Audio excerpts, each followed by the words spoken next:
अपराजिता। राधा वल्लभ शेर। राधा वल्लभ शेरवंश। राधे राधे महाराज जी, आपके चरणों में कोटि कोटि प्रणाम। महाराज जी, मुझे भगवान ने मनुष्य का शरीर दिया और सब अच्छी व्यवस्थाएं दी, परंतु जीवन में लगातार मिल रही असफलताओं से मेरा आत्मविश्वास टूट गया है, जिससे अकर्मण्यता और उदासीनता रहती है। जीवन पूरी तरह से दिशाहीन लगता है। ऐसा हम मान ही नहीं सकते कि किसी के जीवन में 100% असफलता ही असफलता है, नहीं मान सकते। क्योंकि दिन है तो रात आएगी, रात है तो दिन आएगा, ऐसा हम नहीं मान सकते। आपके जीवन में सफलता और असफलता दोनों का चक्र चलता है, दोनों सबके जीवन में आते हैं। हाँ, आपकी मांगे इतनी बड़ी हैं कि उनकी पूर्ति करने के लिए आपके पास कर्म सामग्री नहीं है, इसलिए आत्मविश्वास आपका टूट रहा है। अब आप हीरा का हार पहनना चाहो, जेब में 100 रुपया है और आप फिर भगवान को कोसो और अपने को कोसो, तो नहीं। अगर 100 रुपया है तो आप 100 रुपये की ही कामना कीजिए, 100 रुपये की वस्तु की तो आपको परेशानी नहीं होगी।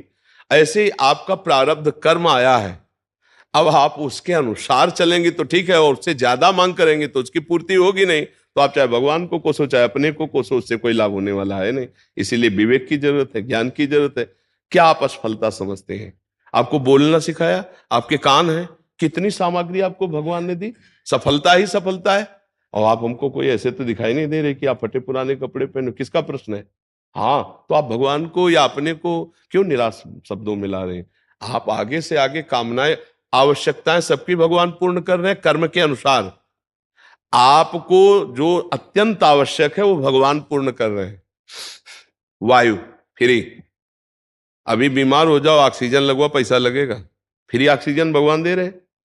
जल दे रहे हैं, पृथ्वी दे रहे हैं, आकाश दे रहे हैं, बुद्धि कहाँ देखो, आंख कितनी सुंदर हम सब देख सकते। किसी किसी की आंख नहीं, थोड़ी देर सोचो उसका कैसा जीवन होगा।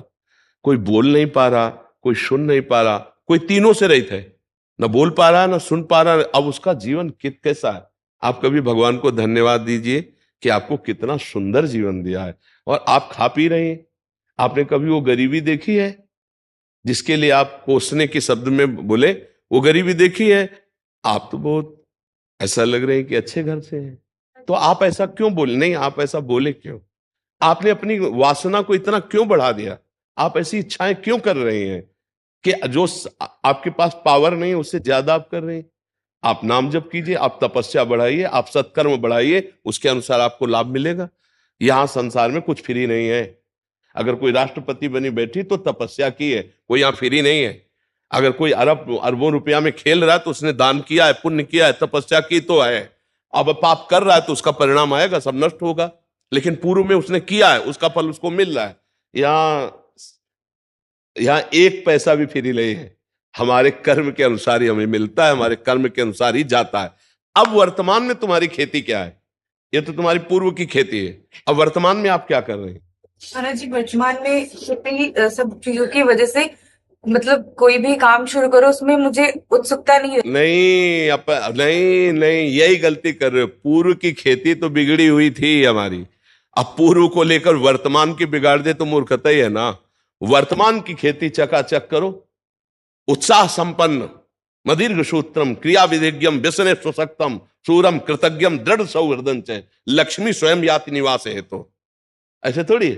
उत्साह से संपन्न रहो, हर सफलता को प्राप्त करने के अंदर और असफलता को रौंदते जाओ। एक बार असफल होंगे, 2 बार असफल होंगे, 3 बार असफल होंगे, चौथी बार मुझे ज्ञान हो जाएगा मैं क्यों असफल हो रहा हूं, और उसमें निकल जाएंगे। ऐसा नहीं कि किसी के भाग्य में इतना ही लिखा है कि हर बार असफल होता ही चला जाए, ऐसा कभी हम नहीं मान सकते।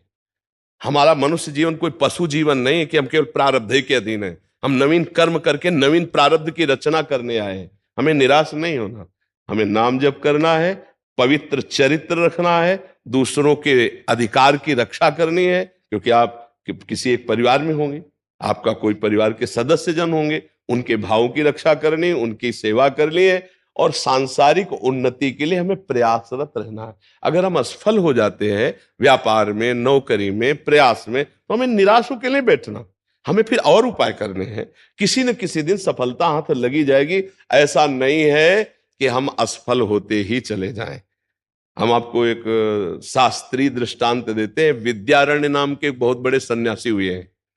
वो गरीब ब्राह्मण के घर पैदा हुए थे, तो माता पिता के पोषण के लिए उनके पास व्यवस्था नहीं थी। तो वो चूंकि ब्राह्मणत्व में थे तो उन्होंने संतों का संग किया था, तो गायत्री अनुष्ठान किया। 24 लाख गायत्री का एक पुरस्चरण होता है।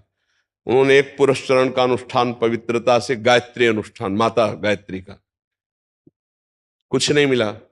दूसरा अनुष्ठान, तीसरा अनुष्ठान, चौथा 23 पुरस्चरण की, 24 लाख गायत्री के 23 पुरस्चरण किए। अब माता पिता पधार चुके थे, यौवन अवस्था से ऊपर अवस्था क्रॉस कर गई थी, गायत्री अनुष्ठान करते करते हार गए और उन्होंने सन्यास लिया। जीव ही सन्यास लिया तो आद्याशक्ति देवी गायत्री प्रकट हो गई और उनका बेटा, यहां से लेके ब्रह्म पदवी तक तू मांग, अभी तुझे दे दूंगी। तो उनका माता, अब तो मैं सन्यासी हो गया, जब मैं धन मांग रहा था तब आप क्यों नहीं आई? तो उनका, तुम्हारे 24 ऐसे महत पाप थे, 23 पुरस्चरण से वो सब नष्ट हो गए, एक और बचा था तो सन्यास ले लिया, उससे वो नष्ट हो गया। अब तुम देवराज इंद्र पद का, कुबेर का खजाना मांगो तो मैं दे दूंगी। बोले अब सन्यासी हो गया, मुझे इसकी जरूरत नहीं है। तो इससे हमको ये मिला कि जब तक हमारे पूर्व के पाप हैं तो वो हमको उन्नति में बाधा डालते हैं, हमारा प्रयास असफल हो जाता है। तो हमको साथ में भजन ही करना है, भजन भी करना है। हमें इसीलिए कहते हैं राधा राधा राधा राधा, कृष्ण कृष्ण हरि हरि, राम राम, जो नाम तुम्हें प्रिय हो भगवान नाम, वो नाम जप करो, क्योंकि वो नाम तुम्हारे उन पापों को नष्ट करेगा। 24 पुरस्चरण मतलब एक तरह से हुए, 23 पुरस्चरण एक संन्यास, तब वो निष्पाप हुए। तो अपने लोगों के पास कितना होगा पाप? 4 माला जपे हो, काम नहीं बना तो अश्रद्धा हो गई। सोच, ऐसा नहीं होता। वो 4 माला फ्री नहीं जाएगा, वो 23 पुरस्चरण फ्री नहीं गए। 24वां संन्यास लेते ही माता जी साक्षात प्रकट हो गए, कहा आप जो मांगो। तो उन्होंने कहा, बहुत बड़े महापुरुष हुए हैं विद्यारण्य सन्यासी जी, उनके बड़े बड़े ग्रंथ हैं, बहुत उच्च कोटि के महापुरुष हुए। तो हमारी ये प्रार्थना है, असफलता में हमको निराश नहीं होना, हमें रौंदना है इस असफलता को। हम मनुष्य देह प्राप्त करके भगवद अंश है, हम कोई पशु नहीं है कि हम असफलता में बस झुक गए, उत्साहहीन हो गए, भगवान से अश्रद्धा हो गई, जीने से अश्रद्धा हो गई और क्रियाओं से अश्रद्धा हो गए। ऐसा नहीं, हर बार हम लड़ेंगे, एक बार विजयी होंगे। जीवन में एक बार तो हम विजयी होंगे, हम परास्त करेंगे। 2 साधन चलना चाहिए, एक आंतरिक नाम जप और एक बाह्य प्रयास, तो हम सफल हो जाएंगे, बिल्कुल सफल। अर्जुन जी से यही भगवान कह रहे हैं, मैं तुम्हारे साथ हूं, मामनिस्मर युद्ध च, मेरा स्मरण और युद्ध कर। युद्ध माने कर्तव्य कर्म, अपने कर्तव्य में लगे रहो और मेरा स्मरण करो। स्मरण क्या करेगा? पाप को नष्ट करेगा। कर्तव्य क्या करेगा? आगे की उन्नति का रास्ता खोल देगा। अब हम लोग सही पूछो तो धर्म का आश्रय नहीं लेते, भजन का आश्रय नहीं लेते और मनमानी आचरण करते हैं।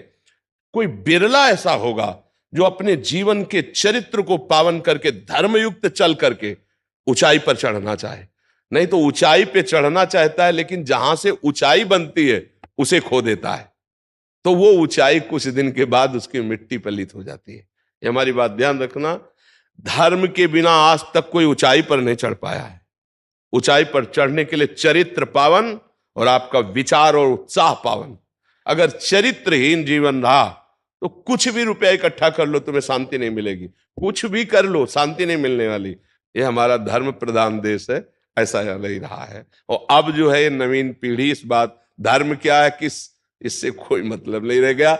चरित्र क्या है, इससे कोई मतलब नहीं रह गया। अब आप जैसे कहो कि ऐसा कैसे कह सकते हो चरित्र नहीं, तो आप हमें बताओ, आज इस लड़के से बॉयफ्रेंड गर्लफ्रेंड वाला जो संबंध चलता है, फिर इसके बाद एक शब्द आया है ब्रेकअप, फिर आया नवीन बॉयफ्रेंड, फिर आया है ब्रेकअप, फिर आया नवीन। अब जो हंसी में उनसे बात पूछो तो बोले 9 गर्लफ्रेंड, 10वीं, वो 10। इसको आप क्या कहेंगे? ये क्या हो रहा है हमारे समाज में? इसको क्या कहा जा रहा है? इसको बॉयफ्रेंड गर्लफ्रेंड को कुछ दिमाग में नहीं रखा जा रहा है, लेकिन अपवित्रता का संचार हो रहा है कि नहीं हो रहा? देह अपवित्र, मन अपवित्र, विचार अपवित्र, चरित्र अपवित्र नहीं है। हम मानते हैं दोस्ती करो, मानते हैं, लेकिन एक को स्वीकार करो और माता पिता की सहमति से